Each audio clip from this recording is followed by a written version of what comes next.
Hello बच्चों, आज हम लोग अपने रुधिर परिवहन तंत्र में जो पीछे पढ़ाए थे उसके आगे कंटिन्यू कर रहे हैं। तो रुधिर परिवहन तंत्र में सबसे पहले ये जानना है कि रुधिर का संचरण तंत्र सबसे पहले किसने दिया था? विलियम हार्वे नाम के वैज्ञानिक ने दिया था।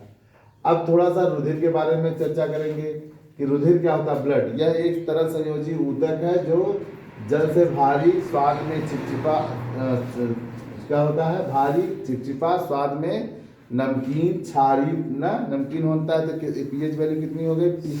7.3 to 7.5 के बीच में होती है। कुछ क्षारीय होती है, अपारदर्शक होती है। यह हल्की सी गंध वाली भी होती है। इसी और रुधिर वाहिनियों एवं हृदय से होकर, मतलब रुधिर वाहिनियाँ ले जाती हैं रुधिर को, हृदय सप्लाई करता है, से होकर पूरे शरीर में परिक्रमा करती रहती हैं, घूमती रहती हैं। ठीक है, इस तरह शरीर में रुधिर वाहिनियों का एक जाल सा बन जाता है, जिसे जो वाहिनियों में रुधिर के हृदय पंप करता है। रुधिर वाहिनियों में रुधिर को हृदय पंप करता है। अब आता है कि अगर एक 70 kg का सामान्य व्यक्ति है तो उसमें रुधिर की मात्रा कितनी होती है?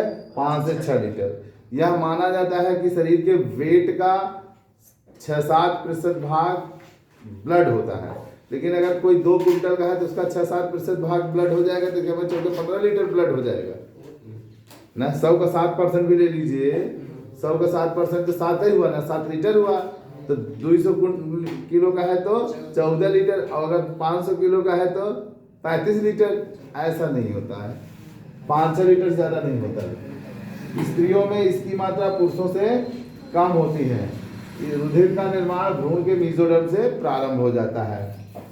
अब रुधिर की संरचना, अच्छा, स्त्रियों में इसकी मात्रा कम होती है, जबकि स्त्रियों में इसकी मात्रा सबसे ज़्यादा जरूरत पड़ती है। महिलाओं में इसकी सबसे ज़्यादा जरूरत पड़ती है।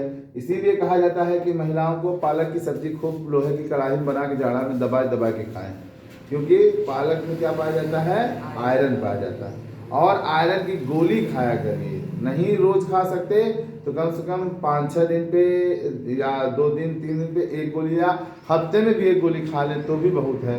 जहाँ नहीं खा रहे हो आप लोग, कुछ भी नहीं कर रहे हो, तो आयरन की गोली लेनी चाहिए। थोड़ी महंगी जरूर आती, लेकिन थोड़ी सी महंगी वाली लीजिएगा। ये सरकारी वाला फ्री में जो मिलता है उस सब में कुछ रहता नहीं है। ये सब सरकारी बस नॉर्मल चेक हो जाए, पैसा दे के बिल पास हो जाता है, बात खत्म। तो थोड़ा सा आप लोग ले लिया करिए और खाया किया करिए। जरूरी नहीं है कि आप इसे रोज खाएं, दूसरे तीसरे खाएं ना, तो ब्लड मेंटेन रहता है। क्योंकि देखिए, महिलाओं को बच्चे होते हैं तो उसमें ब्लीडिंग बहुत ज़्यादा होती है। दूसरे उनकी माहवारी की वजह से होता है, तो बहुत ज़्यादा ब्लड पुरुषों की तुलना में बहता रहता है। इसलिए उनको तो बिना कुछ कहे आयरन की गोली जरूर लेनी चाहिए। आयरन की गोली, फॉलिक एसिड, विटामिन सी। अगर चेहरे की चमक चाहिए, बालों में शाइनिंग चाहिए, और क्या कहते हैं, चेहरे में निखार टाइप में चाहिए, ब्लड मेंटेन रहना चाहिए, तो आयरन की गोली, फॉलिक एसिड और क्या कहते हैं, विटामिन सी की लेंसी जरूर खाइए। वो थोड़ी खट्टी होती है, ठीक है, पर विटामिन सी बहुत ज़रूरी होता है। समझ में आया? और बी कॉम्प्लेक्स भी ले सकें तो बहुत अच्छा है। चाहे न्यूरोबियान ले लिया करें, चाहे तो बीकासूल ले लिया करें। तो जैसे आज आपने लिमसी खाया, लिमसी विटामिन सी के लिए, तो कल आप आयरन खा लें, परसों आप एक बीकासूल खा लें। बीकासूल से पेट भी साफ रहता है ना, जानते नहीं? पेट भी साफ रहता है।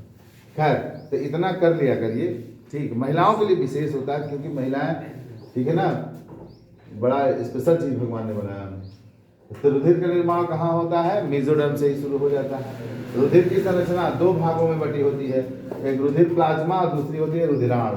तो रुधिर प्लाज्मा ब्लड, इसमें क्या होता है? रुधिर हल्के पीले रंग का होता है, क्षारीय होता है, हल्का सा पारदर्शक, निर्जीव, अंतराकोशी मैट्रिक्स इसमें भरा होता है। रुधिर का 55% भाग क्या बनाता है? प्लाज्मा बनाता है, और जिसमें 91% भाग जल होता है। 9% भाग इसमें कार्बनिक और अकार्बनिक पदार्थ होते हैं। अकार्बनिक पदार्थों में कौन कौन होता है? सोडियम क्लोराइड होता है, सोडियम बाइकार्बोनेट होता है, कैल्शियम, मैग्नीशियम का, potassium, phosphate, sulphate, carbonate, iodide आदि होते हैं। जबकि कार्बनिक पदार्थों में प्लाज्मा प्रोटीन में जैसे प्रोथाम्बिन हो गया, फाइब्रिनोजन हो गया, एल्बुमिन हो गया, ये सब हो गए। और उत्सर्जी पदार्थ में आप देखेंगे तो अमोनिया, यूरिया, यूरिकम, क्रिएटिन आदि उपस्थित रहते हैं। ठीक। और रुधिराण में आ जाइए, तो रुधिराण में जरा ध्यान से देखिएगा, तो रुधिर में 45% भाग रुधिराण की होती है, जिसे हम हीमेटोक्रीट कहते हैं।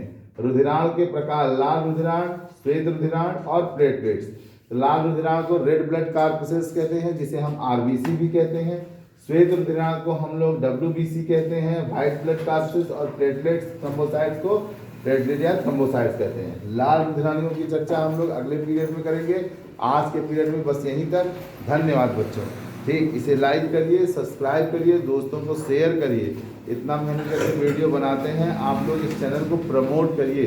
ठीक है। हाँ, हमारे पास बहुत सारे इक्विपमेंट्स नहीं है, बहुत व्यवस्था नहीं है, साधारण तरीके से बना रहे हैं। ठीक है, तो इसे प्रमोट करिए बच्चों। धन्यवाद।